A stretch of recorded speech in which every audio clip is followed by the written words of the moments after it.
Bismillahirrahmanirrahim. Amalan pasca tahajud. 1, 2, 3. Kita batasi dengan 3 poin utama dulu. Awas hati-hati ya. Materi ini bukan hanya penting untuk sesuai amalan Nabi, tapi nanti ada beberapa keistimewaan ketika Anda bisa amalkan itu semua. Yuk kita mulai bahasan pertama. Istighfar. Memperbanyak istighfar. Kedua doa. Dan ketiga rehat sejenak. Jadi ada ahli surga yang punya kebiasaan di bumi.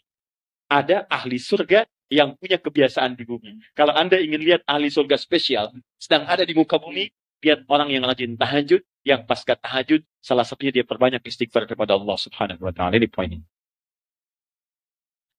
Jadi, maaf, setelah selesai tahajud, Anda salam, kanan, kiri, selesai kemudian witirnya, ada peluang nih, amal lagi.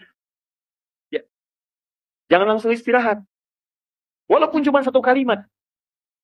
Jeda sebentar. Hadirkan ketenangan setelah ibadah. Syukuri itu semua. Setelah itu baru kemudian Anda kondisikan hati untuk bisa mendekat kepada Allah. Baru Anda ungkapkan kalimat Astaghfirullahaladzim. Astaghfirullahaladzim. Astaghfirullahaladzim. La ilaha illa huwal hayyul qayyum wa atubu ilaih. Astagfirullah, astagfirullah, astagfirullah. Nah, disinilah teman-teman 2 hal bisa kita kerjakan. Sekarang kita bicara bagaimana cara beristighfar seperti diisyaratkan Al-Quran ini. Kita ambil bagian pertama. 1. Awas hati-hati. Karena ini peluang diampuni dosa cukup besar di sini. Dan seketika Allah yang mengampuni. Seketika Allah langsung yang mengampuni. Jadi ada orang yang ketika istighfar di waktu sahar, seketika diampuni oleh Allah Subhanahu wa Ta'ala. Bagaimana caranya? Mari kita lihat. Jadi kalau Anda beristighfar, memohon ampun dari kesalahan atau dosa, jangan sekedar kalimat itu keluar di lisan.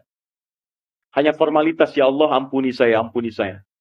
Setiap kalimat yang disampaikan dalam Al-Quran, ingat baik-baik, ataupun dalam hadis, itu selalu diistilahkan dengan zikir namanya. Zikir. Ingat baik-baik ya. Setiap kalimat kebaikan yang diungkapkan di lisan, itu selalu diistilahkan oleh Quran dengan zikir. Misal, tadi yang astagfirullah, subhanallah, alhamdulillah, yang kita kerjakan ba'da salat, kita kan ba'da salat kita kerjakan astagfirullah, kan istighfar kan? Baik ya, di hadis Muslim, nomor hadis 591. Ya, Nabi kemudian mengucapkan astagfirullah, astagfirullah, astagfirullah. Allahumma antas salam, minkas salam, tabarak ya dzal jalali wal ikram. Di hadis Muslim nomor hadis 593 kemudian mengatakan la ilaha illallah wahdahu la syarika lah, lahul mulku wa lahul hamdu wa huwa ala kulli syai'in qadir. Baru setelah itu subhanallah, alhamdulillah, Allahu akbar. Zikir ini disebut zikir di Quran. Di Quran surah keempat ayat 103. Paling kanan sebelah atas, agak sedikit ke tengah. Lihat kalimatnya. فَإِذَا قَضَيْتُمُ الصَّلَاةَ فَاذْكُرُوا اللَّهَ. Kalau Anda tuntas mengerjakan sholat, segeralah berzikir kepada Allah Subhanahu wa Ta'ala. Nah, apa itu zikir? Zikir itu bukan sekedar kalimat yang diungkapkan. Tapi zikir secara bahasa saja sudah mengandung arti sesuatu yang teringat. Sesuatu yang dirasakan. Ingat dan dirasakan. Jadi ketika Anda beristighfar, tadi ingat baik-baik, ingat kesalahan, dosa yang dilakukan, minta ampun atas kesalahan dan dosa yang dilakukan. Kalimatnya disebut dengan zikir. Zikir berarti ingat dan merasakan. Jadi begitu Anda mengatakan, ya Allah, astagfirullah, ampuni saya. Anda minta ampun, berarti ada dosa yang dikerjakan. Ingat dosa apa yang Anda lakukan sampai Anda mengatakan ampuni saya. Ini bukan cuma di lisan. Jadi begitu Anda istighfar, itu enak Pak. Di keheningan malam. Saat tidak banyak suara bising. Dan Anda menyadari kesalahan Anda pada saat itu. Begitu air mata Anda jatuh, tumpah saat itu. Kemudian kalimat yang Anda rasakan seketika ampunan dari Allah itu turun kepada Anda semua.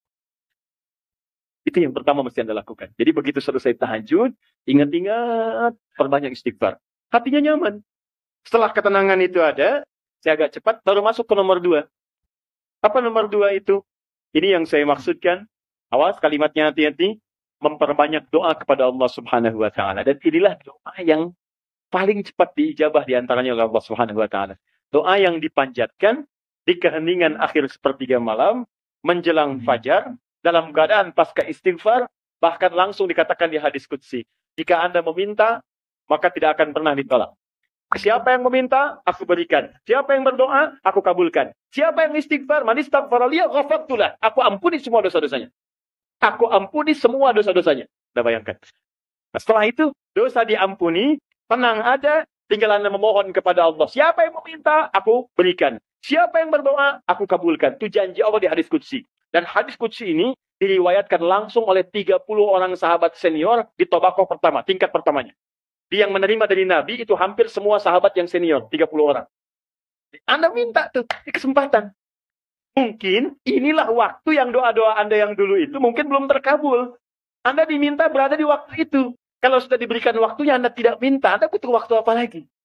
Ayo, yang katanya mohon kepada Allah minta keturunan terbaik, rizki terbaik, pasangan terbaik, ya perilaku yang baik, waktu ini. Nah, apa doa di antara yang dimohonkan?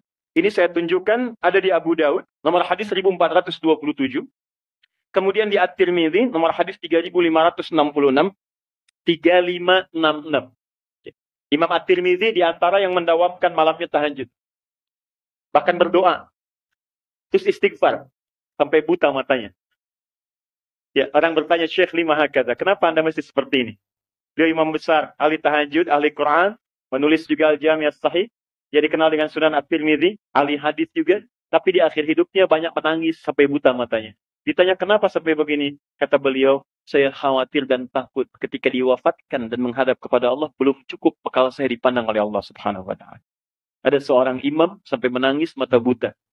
Ditanya kenapa? Takut saat pulang bekalnya belum cukup.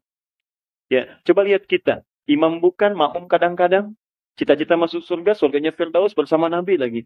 Berapa amalannya dibandingkan dengan orang-orang soleh terdahulu? Paham? Nah, ya. Kemudian ada juga di An-Nasa'i. Kalau At-Tirmidzi nama aslinya bukan At-Tirmidzi, nama aslinya Muhammad. Muhammad tinggal di Tirmidz, dikenal dengan At-Tirmidzi. Beliau hafal 500.000 hadis. Ya, dan hafalnya lancar sekali, ringan mengucapkan, lunak menyebutkan. Sampai kata Syekhul Islam Ibnu Qayyim Al-Jauziyah mengatakan, kalau dulu ada Nabi Daud bisa melunakkan besi dengan tangannya, maka ini Abu Daud bisa melunakkan hadis dengan lisannya. Tadi At-Tirmidzi sudah, An-Nasa'i, nomor hadis 1747. 1747. Kemudian Ibnu Majah, An-Nasa'i ini muridnya juga Imam Asy-Syafi'i. Dia pernah belajar kepada Imam Asy-Syafi'i. Kemudian Ibnu Majah nomor hadis 1168. Ya. Semua hadis yang diriwayatkan oleh para imam ini sumbernya dari seorang sahabat, menantu Nabi Sallallahu Alaihi Wasallam, yang juga sering dibangunkan oleh Nabi Sallallahu Alaihi Wasallam untuk menunaikan salat malamnya, yaitu sahabat Ali bin Abi Thalib radhiyallahu taala anhu. Apa di antara doanya? Allahumma inni a'udzu biridhaka. Ya, Ali bin Abi Thalib mengajarkan doa dari Nabi sallallahu alaihi wasallam setelah kemudian tahajud, setelah beristighfar kepada Allah, lalu doa pertama yang disampaikan bukan doa permintaan lain-lain dulu, tahan dulu yang lainnya. Tapi yang didahulukan yang ini. Ya Allah, Allahumma inni a'udzubika biridhaka min sakhatik. Ya Allah, saya berlindung kepadamu dengan mengharap ridhamu. Jauhkan saya. Ya Allah, jauhkan saya dari segala apa yang engkau murkai. Di antara makna ridha, kalau sudah datang dari Allah, maka mengabulkan semua doa-doa yang dimohonkan. Ridha itu maknanya 3. Mengabulkan doa yang dimohonkan, mengampuni dosa yang pernah berlangsung dalam kehidupan, dan yang ketiga memberikan solusi dari semua persoalan yang Anda hadapi dalam kehidupan. Baik. Teruskan. Wa bimu'afatika min 'uqubatik. Wa bimu'afatika, dan hamba berlindung kepadamu ya Rabb dengan segala penjagaan dan pemaafanmu. Mu'afah itu adalah sifat penjagaan dan pemberian maaf.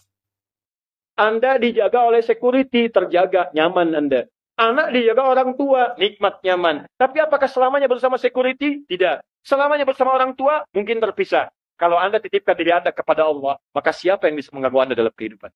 Maka Anda bermohon kepada Allah, ya Allah, tolong jaga hamba ya Allah.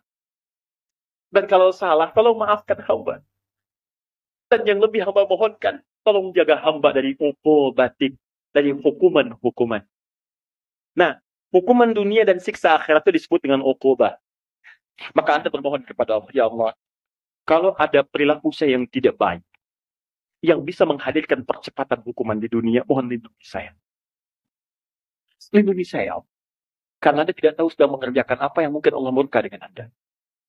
Dan kalau ada jalan kembali saya yang berpotensi menghadirkan hukuman apa di akhirat, Mohon lindungi saya. Jaga saya dan maafkan kesalahan saya.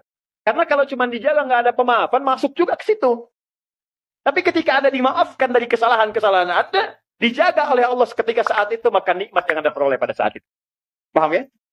Nah, maka ini kalimat setelah itu Anda puji Allah. La uhsi sana'an 'alaik. Ya Allah, saya tak mampu menghitung kebaikan, kemuliaan, dan pujian darimu. Karena itu pujian yang disampaikan karena kebaikan berlimpah yang tak terukur, yang tidak terukur. Seakan-akan Anda katakan, ya Allah, Engkau sudah banyak berbuat baik kepada saya, ya Allah. Saya nggak bisa menghitung, ya Allah. Saya nggak bisa menghitung. Anta kama asnaita ala nafsik. Hitungannya sesuai dengan apa yang kau hitung saja. Saya tak mampu menghitung. Tapi mohon ya Allah, di balik segala kebaikan yang tak terhitung itu, saya minta kepadamu ya Rabb, tolong jaga saya ya Allah dari segala hukumanmu, dan tolong ridhoi saya dan jaga saya ya Allah dari segala hal-hal yang mengundang murka-Mu. Itu yang paling itu. Maka sejak saat itu, insya Allah Anda akan dijaga dalam kehidupan harian Anda. Setelah itu silahkan bebas mau minta apa. Masalah dunia, ya Allah besok saya mau ujian ya Allah, mohon mudahkan ya Rabb.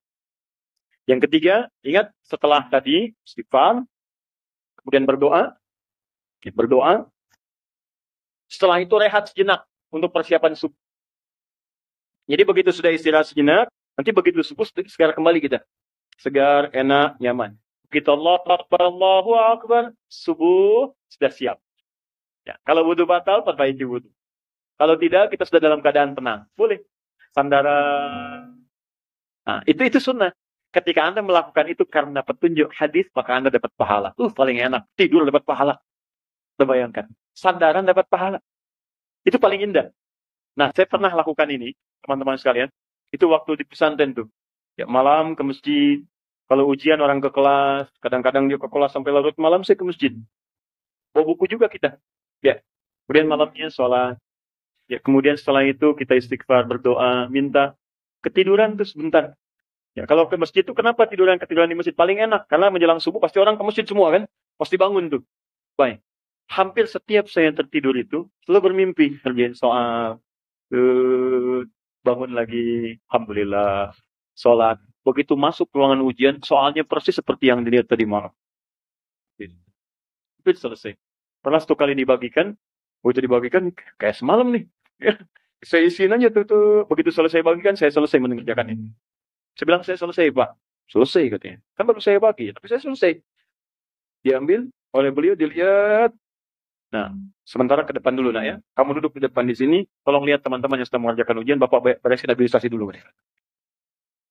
Selesai. Tapi itu nyaman, enak gitu ya. Saya anjurkan teman-teman, adik-adik terutama yang masih kuliah, masih apa, dekati Allah. Karena Allah yang punya pengetahuan. Dekati yang punya, maka Anda akan diberikan hal yang terbaik. Itu ada rumusnya di Quran surah kedua Al-Baqarah, di ujung ayat 282. Paling kiri sebelah bawah, paling ujung. Wattaqullah wa yu'allimukumullah. Tingkatkan takwamu kepada Allah, maka Allah akan mengajarkan pengetahuan kepadamu. Apa di antara makna takwa itu? Tambah ibadahnya. Di antaranya tahajud. Makanya orang tahajud dibuka dengan kalimat takwa. Tadi Quran surah 51 ayat 15. Innal muttaqina fi jannatin wa uyun. Sebagian orang takwa tinggal di taman surga. Apa amalannya? Innahum kanu qabla dzalika muhsinin, kanu qalilan minal laili ma yahja'un. Sedikit tidurnya, bangun malam. Wa bil ashari hum yastaghfirun, istighfar. Nah, saya sarankan walaupun Anda dalam beraktivitas keseharian, setelah itu istighfar, sebelum rehat, ayo perbanyak doa. Doa, maaf ya maaf, sekali lagi. Kalau di pekerjaan ada kesulitan, minta saat itu. Di rumah tangga ada masalah, minta saat itu. Ya, dalam kehidupan ada persoalan, minta saat itu. Walaupun tidak ada apa-apa dalam kehidupan dunia, minta surga terbaik yang di akhirat. Maka ini di antara sunnah. Setelah Anda kerjakan itu, saya katakan pada Anda, insya Allah akan terjadi perubahan dalam hidup Anda minimal di hari itu. Nggak percaya silakan. Saya akan coba, demi Allah saya katakan. Silakan coba, bedakan rasanya, rasakan bedanya, dan pasti akan terasa bedanya.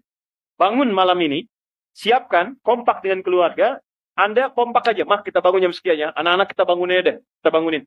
Siapin misalnya bangun 2:30, bangun jam 3, kita sholat. Walaupun 2 rakaat lu nggak apa-apa, witir 1 rakaat, tapi kita amalkan ini. Silahkan Anda cek ya, demi Allah saya katakan, maka di hari itu akan terjadi perubahan pada diri Anda ketika Anda mengerjakan seperti apa yang tadi disampaikan. Cek, di rumah akan tenang, diri Anda pun akan lebih nyaman, pekerjaan akan lebih tertib, dan keberkahan akan hadir dalam kehidupan Anda. Itu yang menyebabkan Utsman bin Affan, Abdurrahman bin Auf, Tamim Ad-Dari, dan sahabat yang lainnya tidak pernah meninggalkan sholat malam selama hidupnya. Bahkan tidak ada yang paling indah kecuali mereka berada di malam hari sampai menuntaskan tahajudnya dengan khatam Al-Quran. Dan puncaknya, mu'afat juga berarti penjagaan dalam urusan dunia.